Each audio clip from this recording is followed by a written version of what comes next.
सिया राममय सब जग जानी,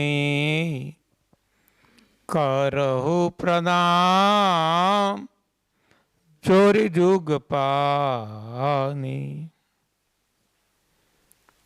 आज 5 दिवसीय शिविर का चौथा दिन, वैसे कहे तो अंतिम दिन, क्योंकि कल तो बाय बाय ही करना है। तो आज आपके मन में जितनी भी शंकाएं, कुशंकाएं, आशंकाएं हैं तो इसको निकाल दो। देखो, पहले दिन से हमने सफाई पे जोर दिया है, ये भी तो एक तरह की सफाई है। नहीं तो मन में शंका के कीड़े रह जाएंगे तो सुख से, हाँ, चैन की नींद भी नहीं सोने देंगे। तो जितने भी कीड़े हैं निकाल दो, जितने भी प्रश्न हैं लिख के ड्रॉप बॉक्स में रख दो, और जब तक समाधान नहीं होता आप पूछते रहो। हमारी कोशिश रहेगी कि आपको हर कोई शंका का समाधान हो जाए। तो आइए शुरू करते हैं शंका समाधान। प्रश्नोत्तर, आपके प्रश्न हमारे उत्तर, आपके सवाल हमारे जवाब। मैंने पहले से स्पष्ट कर दिया है, फिर से कर दूं कि मेरा कोई दावा नहीं है कि जो मैं जवाब दूंगा वो ही सच है और इसके अलावा सब कुछ झूठ है। ऐसा न मेरा मानना है, न मेरा दावा है। जो मैं आपको जवाब दूंगा वो मेरा अपना मंतव्य होगा। It's my opinion. हाँ, जो मेरे अनुभव है इसके आधार पे जो मेरी मान्यताएं हैं, तो ये मान्यताओं के आधार पे मैं आपको जवाब दूंगा।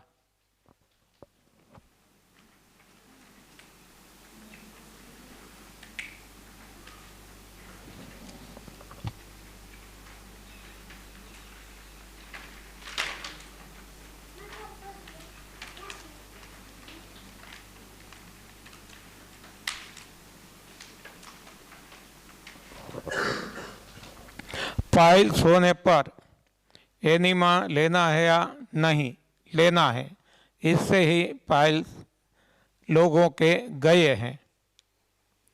कितने समय तक लेना है, मैंने पहले दिन ही जवाब दे दिया है। लेकिन आप फाइल्स के बारे में पूछो, किसी के बारे में, एनीमा जब तक आपको ज़रूरत लगती है तब तक लेना है, क्योंकि ये अननेचुरल एक्ट है। वो कोई नेचुरल नहीं है, वो कोई कुदरती क्रिया नहीं है, अकुदरती क्रिया है। तो जितना हो सके जल्दी इसको बंद करना है। फिर भी ये निर्दोष है। सादे पानी से लेते हैं, पानी में कुछ डालते नहीं हैं, न ठंडा लेते न गर्म लेते, तो ये नुकसान नहीं करता। ऐसा जिस लोगों ने, इवन इंक्लूडिंग डॉक्टर्स, हाँ, डॉक्टरों ने भी 7-7 साल से, 8-8 साल से सुबह शाम दोनों बार एनीमा ले रहे हैं। उनको पाइल्स नहीं है, लेकिन एनीमा से कोई नुकसान नहीं है, ये मेरा आपको कहना है। ऐसा लोगों का अनुभव है। लेकिन मेरा तो ये कहना है, जब तक आवश्यकता है तब तक ही लेना है, बाद में बंद कर देना है। फिर से यदि आवश्यकता पड़ जाए तो फिर से कुछ दिन तक ले सकते हैं। एमडी आयुर्वेद डॉक्टर कहते हैं कि पानी से एनीमा नहीं लेना चाहिए, इससे शरीर को नुकसान हो सकता है। हाँ, तो ये तो मैंने आपको पहले ही जवाब दे दिया। चाहे एमडी आयुर्वेद हो, चाहे एमडी एलोपैथी, एमडी मेडिसिन हो, एमडी कोई भी साइकियाट्रिक हो, कोई भी हो, हाँ, ये एनिमा ले रहे हैं और लेने के लिए कह रहे हैं, सजेस्ट कर रहे हैं। एक गुजरात में सिद्धपुर पाटण में एमडी साइकियाट्रिक है कांति भाई पटेल। वो पहले एनिमा लेने से डरते थे, लेकिन किसी ने अपने हितेच्छु ने उसको समझाया, वो राजी हो गए, लिया उसको, सही बात समझ में आ गई, तीसरा नेत्र खुल गया। तब से वो एनिमा ले रहे हैं और अपने सभी मरीजों को एनिमा लेने के लिए वो राजी कर रहे हैं, समझा रहे हैं। मेरे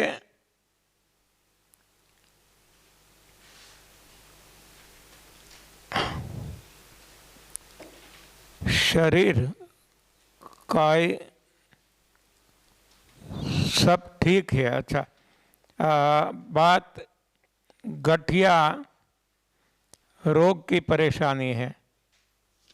हाँ, देखो, मैंने पहले दिन ही बताया था, बार बार कहा था कि रोग कोई भी हो, और आपके मुंह से बुलवाया था, एक बार नहीं अनेक बार बुलवाया है। और उस वक्त भी मैंने बताया था कि किसी का ऐसा सवाल नहीं आना चाहिए कि मुझे ये रोग है तो मैं क्या करूं। हाँ, तो ये क्या है? हाँ, ये ठीक नहीं है, आप समझे नहीं हैं। हाँ, आपने कान या तो खुले नहीं रखे हैं, कान खुले रखे हैं तो आपका मन कहीं इधर उधर घूमता है। हाँ, कितनी बार हमने रिपीट करके कहा है, रोग चाहे कोई भी हो, कारण एक ही है, निवारण भी एक ही है, सफाई।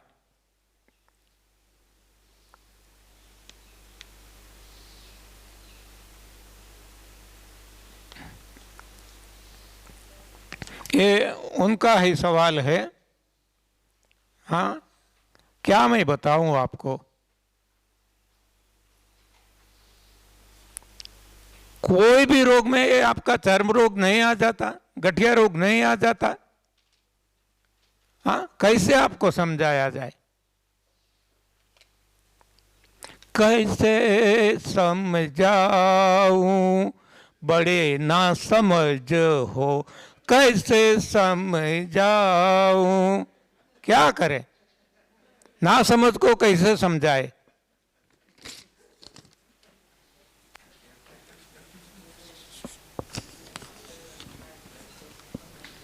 कमजोरी को कैसे कम किया जाए?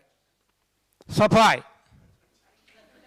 हाँ, कमजोरी कोई भोजन से नहीं जाएगी, खाने से ताकत नहीं आती, खाने से कमजोरी आती है। देखो, कितना कितना खाया फिर भी कमजोरी आई। हाँ, वो ये बताता है कि खाने से कमजोरी है, सफाई से ताकत है। जितना आपके शरीर में सफाई रहेगा, ब्लड शुद्ध होगा, रक्त शुद्धि होगी, हीमोग्लोबिन इंप्रूव होगा। जितना हीमोग्लोबिन अच्छा रहता है, आपके अंदर शक्ति, स्फूर्ति, ताजगी, मौज मजा, मस्ती बनी रहती है। वमन कैसे करेंगे, वो किसी के पास से सीख लेना। हाँ, जरूरी नहीं है, मैंने बहुत वमन किया है, आज मैं कहता हूं जरूरी नहीं है।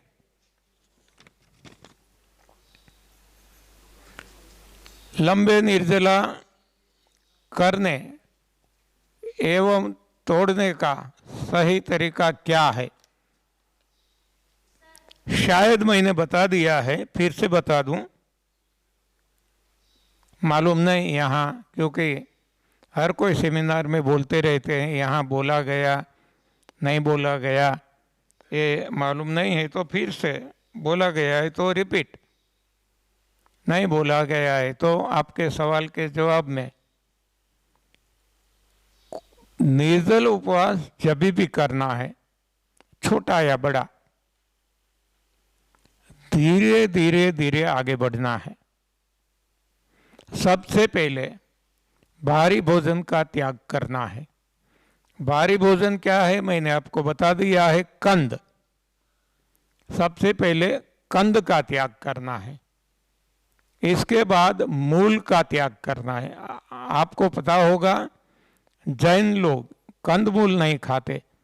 हाँ, तो इसके पीछे ये कारण हो सकता है। मूल का त्याग कर दिया, बाद में फल का त्याग करना है, बाद में पत्तियों का त्याग करना है, बाद में पानी का, और अंत में हवा का, जो हम नहीं कर पाएंगे। लेकिन एक इसके आधार पे मैं कहता हूँ, रामचरितमानस के आधार पे, वहाँ हमारे पूर्वज यानी कि मानव के पूर्वज मनु महाराज और शत्रुपा माता जी ने तप किया है। और उन्होंने पहले तो वो राजा महाराजा सम्राट थे, तो एक गद्दी छोड़ दी, अपने बेटे को दे दी और वो चले गए जंगल में।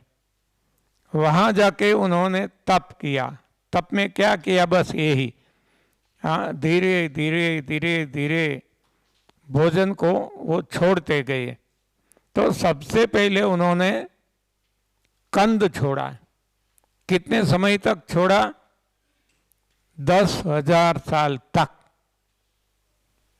देखो, ये हमारे ही पूर्वज थे, लेकिन वो आजकल के ज़माने के नहीं, उस वक्त के। तो उस वक्त मानव की आयु सैकड़ों में नहीं, हजारों में नहीं, लाखों साल में थी। तो 10-10 हजार साल उनके लिए बहुत कम समय था। तो 10,000 साल तक उन्होंने कंद छोड़े, बाद में 10,000 साल तक मूल छोड़े, बाद में 10,000 साल तक फल छोड़े, बाद में 10,000 साल तक पत्तियां छोड़ी, बाद में 10,000 साल तक पानी छोड़ा, और बाद में कुछ समय लिखा है, कितना वो नहीं लिखा, हवा छोड़ी, सांस लेना भी बंद कर दिया। और तब आकाशवाणी सुनाई देती है, प्रभु प्रसन्न होते हैं, प्रभु की प्राप्ति हो जाती है, तब वो उपवास का अंत करते हैं।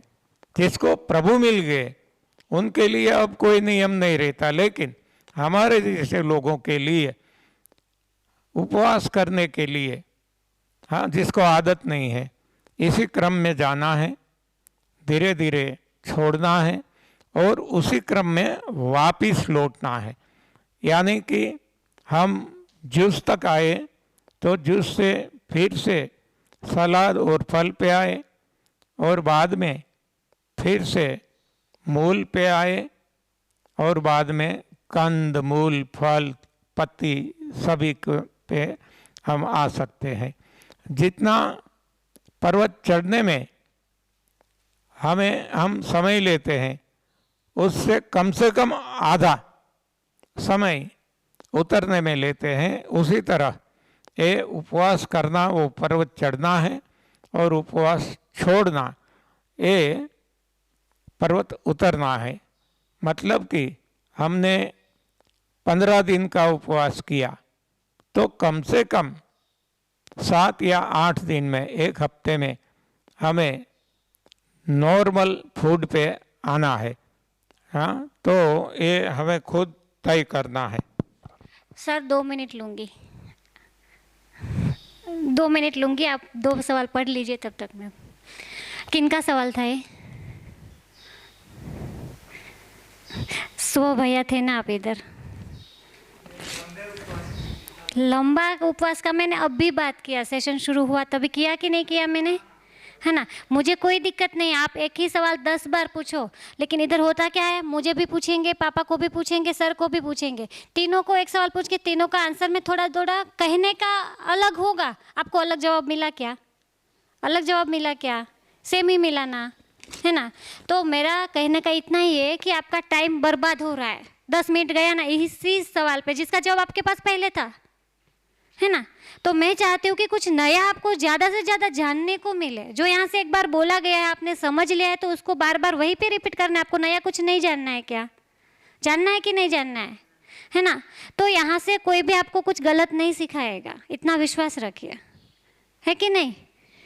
तो इसमें मैं चाहती हूँ कि ज़्यादा से ज़्यादा वैसे रिपीट रिपीट रिपीट रिपीट नहीं हो, कुछ नया। अगर सवाल ख़त्म हो गए तो कुछ नया और जानने को मिलेगा आपको, है कि नहीं। तो ध्यान रहेगा। सॉरी, कभी कभार मुझे ऐसा हो जाता है कि डांट देती हूँ। एक दिन बाद डायलिसिस शुरू है, ऐसी पेशेंट एनडीएस से ठीक हो सकता है। एक एग्जाम्पल आपको दे दूं, यहाँ महाराष्ट्र का ही है। आज उनके परिवार की एक बहन जी सुबह मिलने भी आई थी, यहाँ है नहीं है, चले गए वो पता नहीं। तो वो कांतिभाई पटेल, दापोली, रत्नागिरी डिस्ट्रिक्ट, उनको डायलिसिस दिन में 3 बार चलता था। कितना? दिन में 3 बार। You can imagine. और उनको भी ठीक हो गया था। तो वो नहीं है, लेकिन अच्छी तरह से जिए। डायलिसिस टोटल बंद हो गया और अपने सभी परिवार में जाके परिवार यात्रा की उन्होंने और सभी को बताया कि आप सभी को पता है मेरी क्या हालत थी। एनडीएस अपनाने से मुझे इतना फ़ायदा हो गया। मेरी सारी दवाइयाँ बंद हो गई, मेरा टोटल डायलिसिस बंद हो गया और आज मैं संपूर्ण स्वस्थ हूँ। और ये है कालूभाई सावलिया की वजह से। कालूभाई सावलिया दापोली गए थे और बाद में उनको सूरत लेके आए थे। सूरत वो कांतिभाई पटेल की लड़की और दामाद रहते हैं, वहाँ वो रहते थे। कालूभाई भी सूरत और उनकी देखभाल करते रहते थे। तो उनका डायलिसिस भी बंद हो गया था। मैं 2 साल से एनडीएस कर रही हूँ। मेरा वेट 68 केजी से 47 केजी हुआ है। बीपी और शुगर थोड़ा कम हुआ है, लेकिन 20 केजी वेट कम हुआ है। स्किन लूज हुई है, देखने में बीमार जैसे लगता है। कृपया इलाज बताइए। हमारे पास कोई इलाज उपचार नहीं है। मैंने बार बार कहा है कि हम वो कोई इलाज करने वाले नहीं हैं, उपचार करने वाले नहीं हैं, कोई वैद्य नहीं है, कोई डॉक्टर नहीं है। हम तो केवल हमारी गलती कहाँ हुई, हमारी यानी इंसान की, न केवल आपकी, न केवल मेरी, लेकिन सारी दुनिया में इंसान की गलती कहाँ हो गई और ये गलती समझकर इसको कैसे सुधार सकते हैं, बस ये जो हमारी समझ में आया वो हम सभी को बताते हैं। तो हम कोई इलाज उपचार करने वाले नहीं है। तो बाकी तो कुछ न कुछ गड़बड़ी हो रही है ऐसा लगता है, क्योंकि 2 साल से जो एनडीएस फॉलो करता है और वो कहता है कि बीपी और शुगर थोड़ा कम हुआ है, मतलब देयर इज समथिंग रॉन्ग। तो आप कालूभाई सावलिया से मिल लीजिए और कहाँ आपकी गलती आज भी हो रही है, ये उनको बताइए। तो वो कुछ आपको अपने अनुभव के आधार से मार्गदर्शन कर सकते हैं।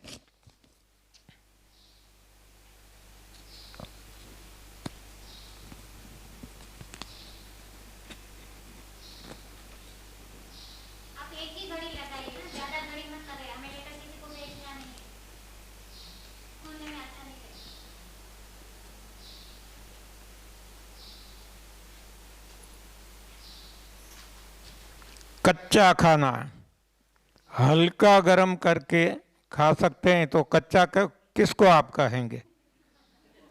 हाँ, आग ही नहीं, बिल्कुल गरम नहीं करना है। सूर्य के ताप में भगवान ने जितना आवश्यक था उतना गरम करके दिया है। ये तो हमारी गलत आदत पड़ गई है कि हमें गरम करने की इच्छा होती है।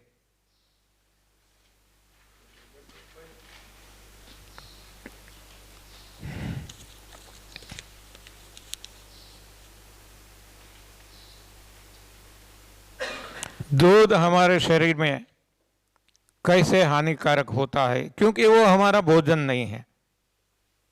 भगवान ने दूध किसी के लिए नहीं बनाया, केवल छोटे बच्चे के लिए जब तक आवश्यकता है अपनी माँ को दिया है। तो और हम तो पशुओं का दूध पीते हैं। हाँ, ये तो बहुत खराब बात है। लेकिन